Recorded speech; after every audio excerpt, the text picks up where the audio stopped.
নমস্কার বন্ধুরা, স্বাগত আমার চ্যানেলে।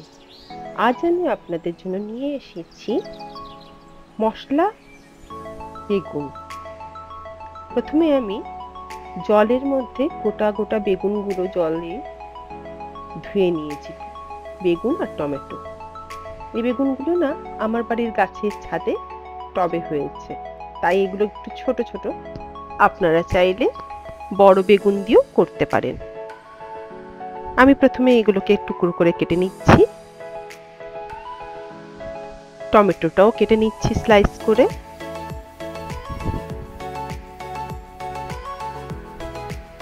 আমি যে পরিমাণ বেগুন নিয়েছি তাতে একটা টমেটো বড় দিলেই হয়ে যাবে। আপনাদের যদি পরিমাণটা বেশি হয় তাহলে টমেটো পরিমাণটাও বাড়িয়ে দেবেন।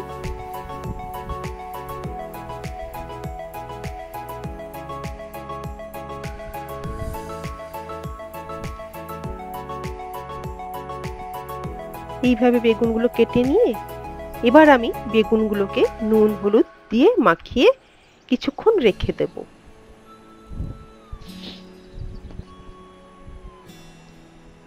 এদিকে মিক্সিতে আমি টমেটো আর কাঁচা লঙ্কা পেস্ট করে নিলাম। এবার ফ্রাইং প্যানে আমি একটা মশলা তৈরি করে নিচ্ছি। তাতে আমি দিয়ে দিচ্ছি জিরে গুঁড়ো, লঙ্কা গুঁড়ো আর ধনে গুঁড়ো। এগুলো প্রথমে আমি ফ্রাইং প্যানে ভালো করে ভেজে নেব।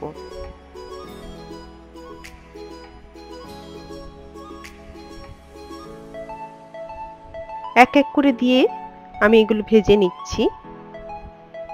যখন এর ভালো গন্ধ উঠবে, ভাজা ভাজা মশলার যে গন্ধটা, তখন আমি সামান্য এতে গরম মশলা দিয়ে একটু নাড়াচাড়া করে গ্যাসটা আমি অফ করে দিয়ে একটি পাত্রে ঢেলে রেখে দেবো। এদিকে আমি একটি বাটিতে সামান্য পরিমাণে কসুরি মেথি নিয়ে নিয়েছি, সেটা জল দিয়ে ভিজিয়ে রেখে দিলাম। এবার আমি রান্নায় আসি ফেরত। ফ্রাইং প্যানে আমি সর্ষের তেল দিয়ে বেগুনগুলো ভেজে নেব। খুব কড়া ভাজা হবে না, মাঝারি ভাজা হবে।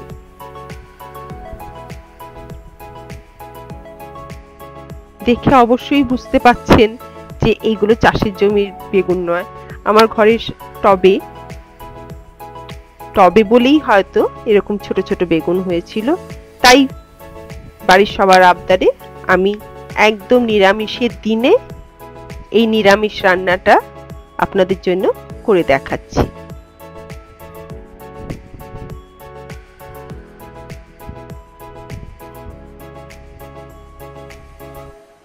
আপনারা কিন্তু এই রান্নাটা অবশ্যই ট্রাই করে দেখবেন, খেতে নিশ্চয়ই ভালো লাগবে। বেগুন ভাজা, বেগুন ভর্তা এগুলো তো সবাই খেয়ে থাকেন। এই রেসিপিটা একবার ট্রাই করে দেখুন না, কেমন লাগে।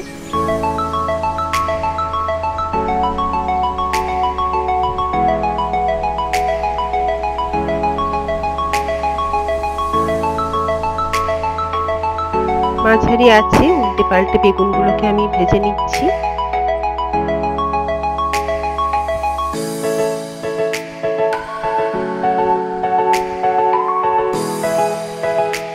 ও হ্যাঁ, আপনারা কিন্তু আমাকে কমেন্ট বক্সে অবশ্যই রান্নাটা করে খেয়ে কমেন্টে অবশ্যই জানাবেন কেমন। বেগুনগুলো ভাজা হয়ে গেল। এবার ওই তেলে আমি টমেটো কাঁচা লঙ্কার যে পেস্টটা তৈরি করেছি ওটা দিয়ে দিলাম। এবার এতে সামান্য পরিমাণে আদা বাটা আমি দিয়ে দেবো। নুন দিলাম, স্বাদ মতো নুন এতে দিয়ে দিলাম, চিনিও দিয়ে দিলাম। যথারীতি আমার রান্নার গোটা কাঁচা লঙ্কা তো অবশ্যই পড়বে, আর সামান্য পরিমাণে আদা দিয়ে মশলাটা এবার আমি কষে নেব। মশলা কষা হয়ে গেলে যে ভাজা মশলাটা আমি তৈরি করে রেখেছিলাম সেটা দিয়ে দিলাম, আর কসুরি মেথিটা যেটা ভিজিয়ে রেখেছিলাম জলে সেটাও দিয়ে দিলাম। আর সামান্য পরিমাণে তার সাথে জলও দিয়ে দিলাম। এবার গ্যাস কমে মশলাটা একটু কষতে দিয়ে দেবো। কষা হয়ে গেলে ভাজা বেগুনগুলো দিয়ে একটু তৈরি হতে হবে, ঢাকা দিয়ে দেবো। যে বেগুনগুলো আমি ভেজে রেখেছিলাম সেগুলো একে একে আমি ওই মশলায় দিয়ে দিচ্ছি, যাতে মশলাটা বেগুনের মধ্যে ভালো ঢুকে যায়, তবেই না টেস্ট লাগবে খেতে।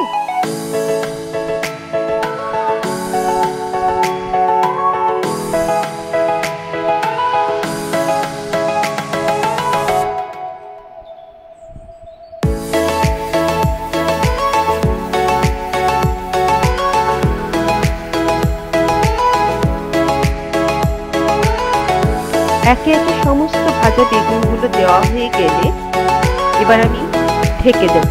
দেখুন, ব্যাস রেডি হয়ে গেল মশলা বেগুন।